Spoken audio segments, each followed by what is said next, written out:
Right, lads. Tonight we're diving into a story that'll chill you to the bone. This isn't your average ghost story. This is about something far more sinister, something that lurks in the shadows of a house so evil, most folks won't even speak its name. We're here to confront the darkness, to stare into the abyss and see what stares back. This is the story of the Demon House. If you enjoy our content, please like and subscribe for more chilling stories.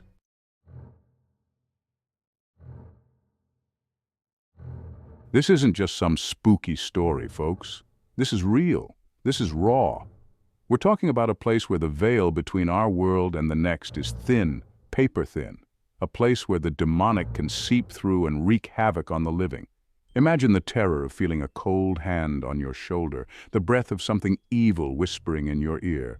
That's what awaits inside the Demon House. We're not going in there lightly. We know the risks. But someone has to shine a light on the darkness. And that's exactly what we're here to do. If you're ready to face the unknown, to delve into the depths of paranormal terror with us, then stick around. Are you ready? Because we're going in.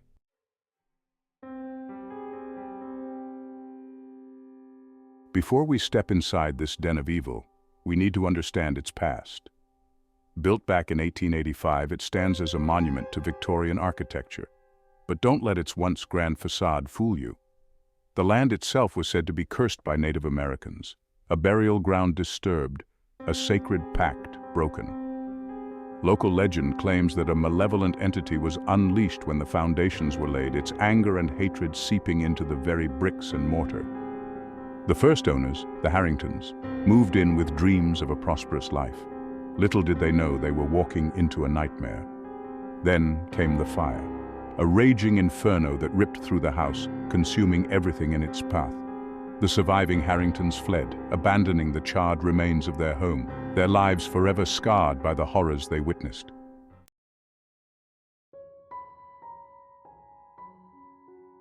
The house stood empty for years, a blackened scar on the landscape, shunned by the locals. Then, in the 1930s, a young couple, the Millers, purchased the property, eager to restore it to its former glory. From the moment they crossed the threshold, a palpable sense of dread settled upon them. The hauntings started subtly. Objects moved on their own. Whispers seeped from the walls, growing louder, more insistent. The couple tried to rationalize the events, but deep down a primal fear began to take root. The house was awake once more, and it was hungry.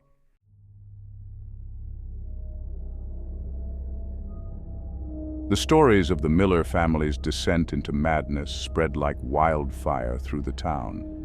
The local priest, Father Michael, tried to intervene, performing an exorcism in a desperate attempt to cleanse the house of its evil. But his efforts were in vain. The entity reveled in his defiance, growing stronger, bolder in its torment. The Millers disappeared shortly after Father Michael's failed exorcism. Some say they fled into the night, driven mad by the relentless torment.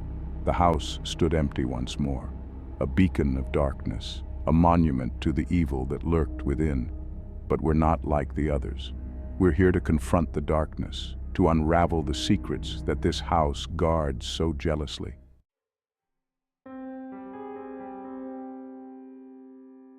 They say that every haunted house has its own signature, a particular manifestation that embodies its evil. In this house, it's the sound of a child screaming. Not crying, but screaming. After the Millers disappeared, the house stood empty for a good while. Then some teenagers decided to spend the night. They were never the same again. One of them, Michael, told a story so chilling, so disturbing that it stuck with me ever since. The screaming started then, echoing through the house, bouncing off the walls, a chorus of pure, unadulterated terror.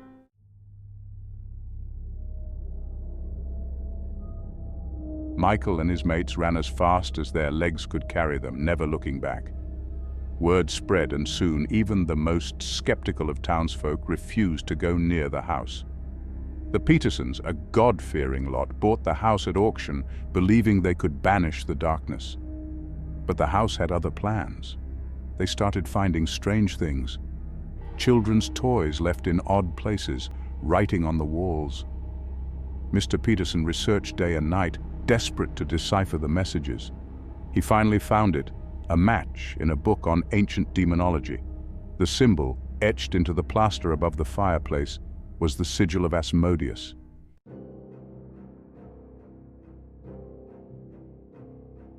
The Petersons realized they had made a terrible mistake. This wasn't just a haunted house, it was a conduit for something far older, far more evil. They tried to leave, but every time they tried, something stopped them. Doors slammed shut, locking them inside. Their car wouldn't start, the engine sputtering and dying as if some unseen force was draining its power. Mrs. Peterson snapped first. The constant fear, the oppressive atmosphere, the feeling of being watched broke her. Mr. Peterson managed to escape, but only just. He stumbled out of the house, babbling incoherently, his clothes torn, his face contorted in terror. The house stands empty now, a shell of its former self, a monument to the darkness that festers within its walls.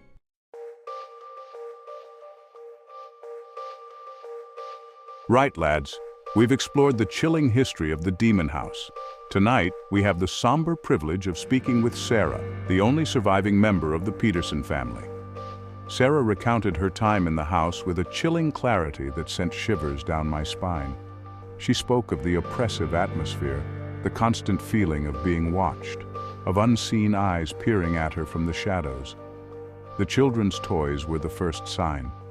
They would move on their own, appearing in the most unexpected places. But the worst part, she confessed, was the feeling of utter helplessness, of being trapped in a nightmare with no escape.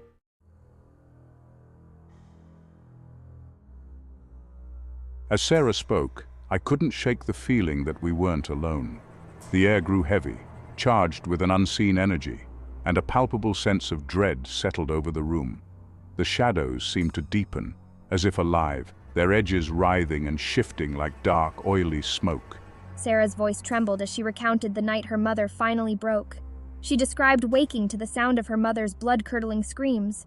She found her mother in the hallway, her eyes wide with terror, her body contorted in an unnatural position.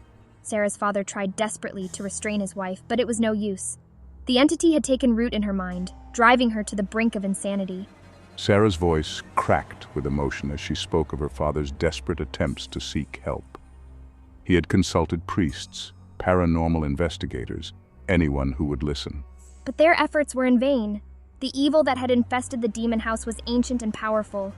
Sarah's father, once a strong man, was slowly being consumed by the same darkness. His faith, once his shield, was crumbling in the face of such unrelenting evil. He became withdrawn, paranoid, his eyes constantly darting around as if expecting to be attacked.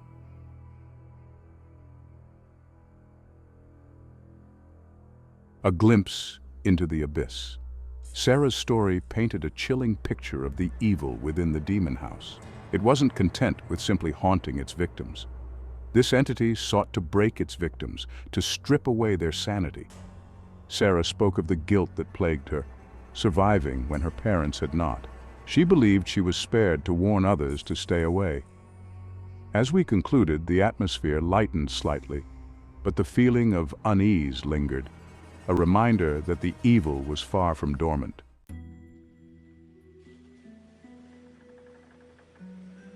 Right, lads, we've heard the stories, felt the oppressive weight of the demon house's history. But now, it's time to confront the evidence. We're talking EVPs, folks, electronic voice phenomena, those chilling whispers from beyond the veil. We set up our equipment in the heart of the house. The air crackled with anticipation. The digital recorder stood sentinel. Is anyone here with us? Silence.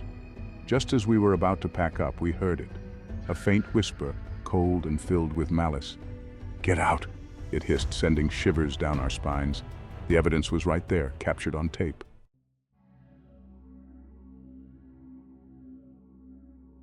The EVP sent a surge of adrenaline through our veins, a mixture of fear and exhilaration.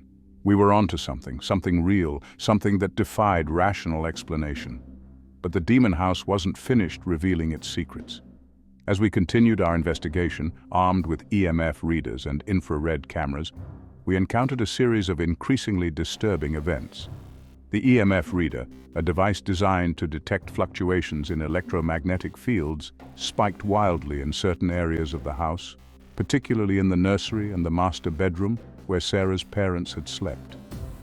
These spikes, often accompanied by sudden drops in temperature, suggested a powerful, unseen energy source, moving through the house like a predator stalking its prey. Our cameras, strategically placed to capture any and all paranormal activity, recorded a series of unexplained anomalies. Shadows moved across walls, seemingly independent of any light source. Doors slammed shut on their own, their hinges groaning in protest.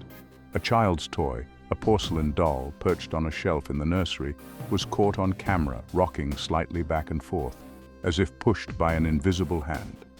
These events, each one more unsettling than the last, pointed to a malevolent intelligence at work, toying with us, testing our resolve. The demon house was alive, its presence growing stronger, bolder, as if feeding off our fear.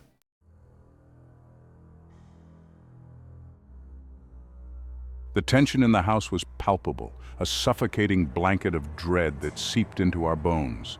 We were exhausted, drained by the relentless onslaught of paranormal activity. Just when we thought we'd seen it all, the demon house delivered its most terrifying revelation. Reviewing the footage from the attic, a dark, cramped space filled with cobwebs, the infrared camera had captured something truly chilling. At first it was just a flicker, a distortion in the grainy footage. But as we slowed down the playback, there was no mistaking it. A face, not human. A grotesque caricature of human features with eyes that burned like hot coals. It appeared for a split second, peering out at us from the darkness. The image sent a wave of primal fear through us, a chilling reminder of the malevolent force we faced. The demon house had shown us its true face, a glimpse into the abyss. We were left with more questions than answers, our minds reeling from the horrors. But one thing was certain. We would never forget the evil that festered within these walls. Join us, if you dare, for the final chapter of our investigation, as we confront the true extent of the demon house's power.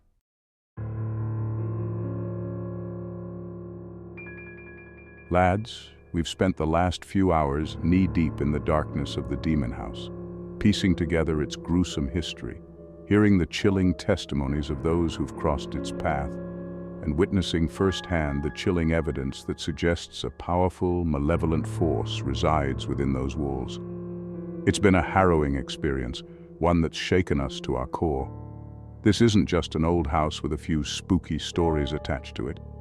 This is a place where evil has taken root, where the veil between our world and something far more sinister is thin, almost non-existent.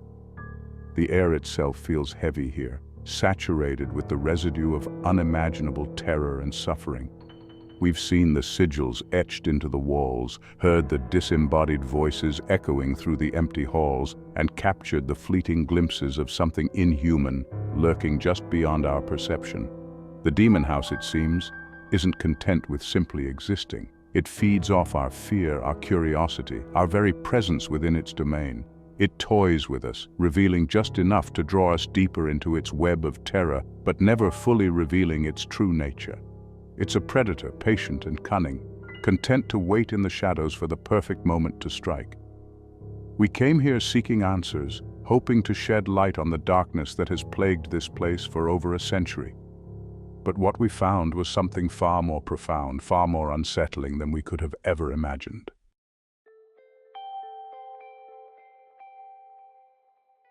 As we stand here on the precipice of dawn, the demon house looming behind us like a malevolent shadow, we're left grappling with more questions than answers.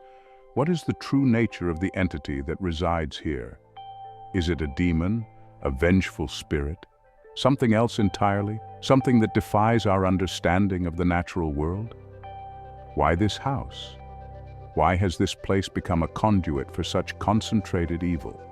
Is it the land itself, as local legend suggests, cursed by a broken pact with ancient forces? Or is it something more, something darker, something that draws strength from the very fabric of human suffering that has seeped into these walls over the years? And what about the people who've fallen victim to its influence, their lives shattered, their sanity ripped away by the unseen horrors they encountered within these walls. Are they truly gone, their souls lost to the darkness, or are they trapped here, forced to relive their torment for all eternity? These questions linger in the air, heavy and unanswered. We may never know the full truth behind the demon house's reign of terror, but one thing is certain. This place is a stark reminder that there are forces at play in this world that we cannot comprehend.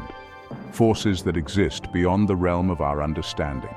Forces that can twist the mind, shatter the soul, and leave behind a legacy of unimaginable horror.